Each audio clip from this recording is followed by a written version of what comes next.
Welcome to this episode of Biz Talk 101 by DIY3DTech.com. In this episode, we're going to be talking about understanding and finding markets. So this has probably been the top question I've been getting since kicking off this series. So without any further ado, let's jump into it. However, just a quick disclaimer, these are my thoughts, opinions, etc. Do with them what you will. No guarantees implied or otherwise. So with that, let's start peeling back the onion. Now, one of the things, this is the fourth episode in this Biz Talk series. There have been three other episodes which have come before it. One on innovation versus customers, one on price setting, and one on product categorization. These have been created in a chronological order, and it's important that you've watched these three videos to build into this fourth video. So I'm going to put a card up in the corner. If you haven't watched these other three videos or you've just landed on this video, I would really suggest watching these three first and then come back to this video. It'll really kind of help you bring the whole picture together. With that being said, let's jump into the next slide. So one of the big questions, as I've already said, I get asked is, which market is best for me? And my answer is always, it depends. Why does it depend? Think about it this way. If you have a market that's going to allow you to sell 100,000 widgets at a reasonable profit, are you going to worry about the fees? Because these are the big questions I get. Well, which has got better fees, eBay or Etsy? Amazon might have too stringent of a return policy for me to worry about. These are all business factors. These are not market factors. So one of the key pieces is, and that's where in the second episode we talked about price setting, these go into that episode. These do not go into this episode. In this episode, we are going to focus on building the markets to sell that product, to build those relationships which sell the products. Fees and etc. only create economic governance. They do not determine the products you sell. So with that being said, you're probably not surprised once I tell you that not all markets are created equal. So let's take a look. What makes up a market? If we look at Wikipedia, a market is one of many varieties of systems, institutions, procedures, social relations, and infrastructures whereby parties do business. Kind of straightforward. However, let's make special note of the social relation part. Now let's jump over to our friend Steve Jobs. Steve Jobs is quoted as having said, you got to start with the customer experience and work backwards to the technology. You can't start with the technology and try to figure out where you're going to sell it. I mean, that sounds pretty straightforward, but again, customer experience, social relationships. This is the bridge we need to find in our market. So when we're looking for a market, we need something to bridge that customer experience with the social relationship we need to sell. We need to develop to sell our product. Now, I don't care if it's a convenience product, a shopping product, unsought after, specialty. It all works the same. Now, you're going to have bigger bridges, smaller bridges, but you will have a bridge between those two in your market, and this is where you need to focus. So let's dig a little deeper and peel this onion back a little bit more. So what exactly is a customer experience? Well, it's a product of an interaction between an organization and a customer over the duration of their relationship. The interaction is made up of three parts. Now, these are important. Take note. The customer journey, critically important. The brand touch points the customer interacts with. Third, the environments the customer experiences. All right, so we put these three together. 3 and 2 kind of work sort of hand in hand, because if you have your market, so 3 is your market, 3 is going to help build your brand experience. And if you build your brand experience, what's that going to do? That's going to improve your customer's journey. Remember, it's not about the product itself, or not only about the product. It's about the journey of getting to purchasing your product also. So keep that in mind when we're seeking markets. Let's move on. As we begin to explore the concepts of markets a little more, I want to share a book, came out about 1967, by a Canadian professor, Marshall McLuhan. Basically, the medium is the message. Now, let's get our heads around this for a second. McLuhan proposes that a medium itself, not the content it carries, should be the focus of the study. Now, in this case, let's think of our market as the medium.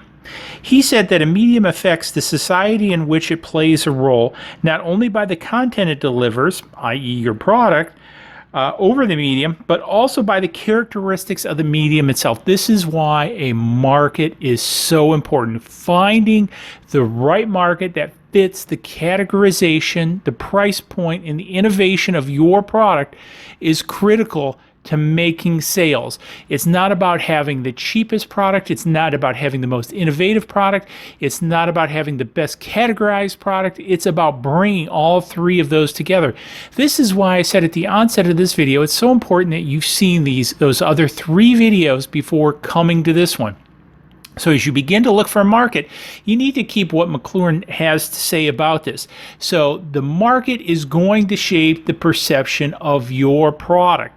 The market is your medium to deliver this experience. So we've talked about the journey. So to have this journey, to have this experience, we have to have a medium that matches. What do I mean about this? Let's take a deeper look. So once we take on that the market is the medium, what happens is I've got a couple examples here. I've got eBay, Amazon, and Etsy. And with this, basically these form a lens for the customer to view your product. And through each one of these markets will provide a different lens to your customer for that product. And this is really important to keep in mind because this is going to shape that experience. Because if we look at this, basically the customer journey is the first phase of this, to get to your product. That is the journey that the customer is going to go through to find your product. What was number one in the definition of customer experience? The customer journey. So keep that in mind. We have to build in the selection of our market a positive customer journey. Now, if it's a convenience product, what do we want the market to be? We want it to be a convenient market. We want the customer journey to be of convenience. We want the pricing to be of convenience.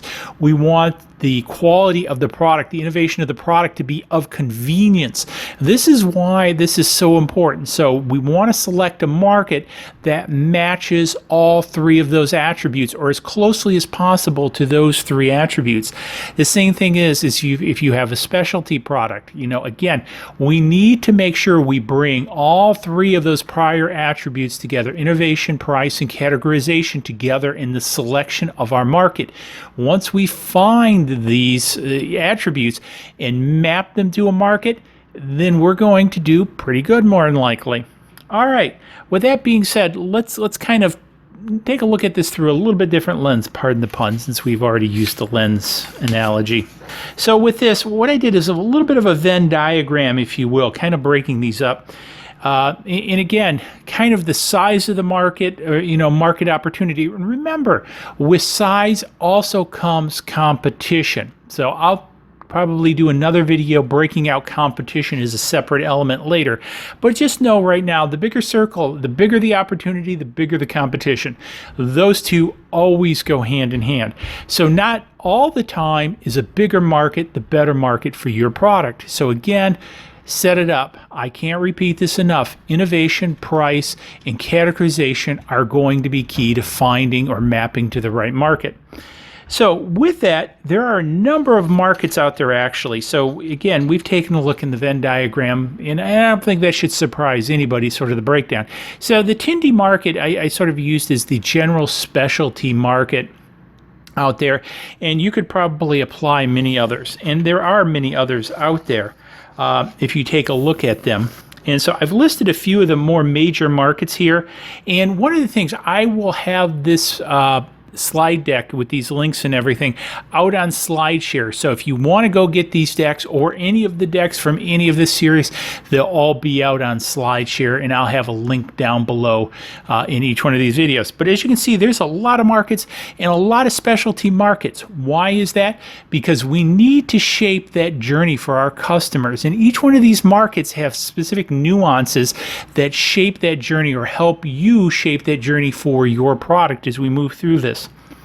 So hopefully you found this video interesting. Hopefully you grasped its concepts, and you kind of now see how the videos before have come together to really form this, because again, going to market is not just as easy as it appears. Now, again, you can throw things out there, you can post things on eBay.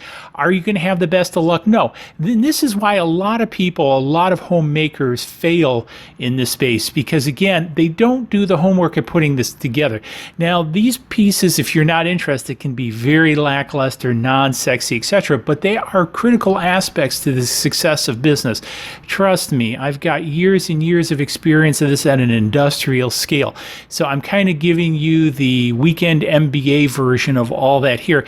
And really, this is all meant to get you thinking about what are the opportunities in this space. It's not an end game by any means, but just kind of giving you the tools to take a look at what the possibilities are.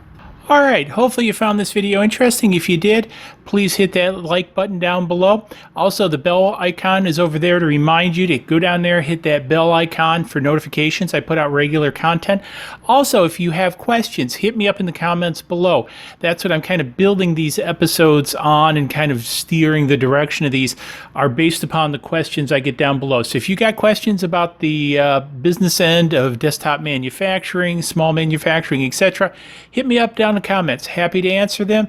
And Swag Shop's up in the corner, and we'll see you guys in the next video where we answer more questions about the business of making. Cheers. Please click like below and subscribe to the channel.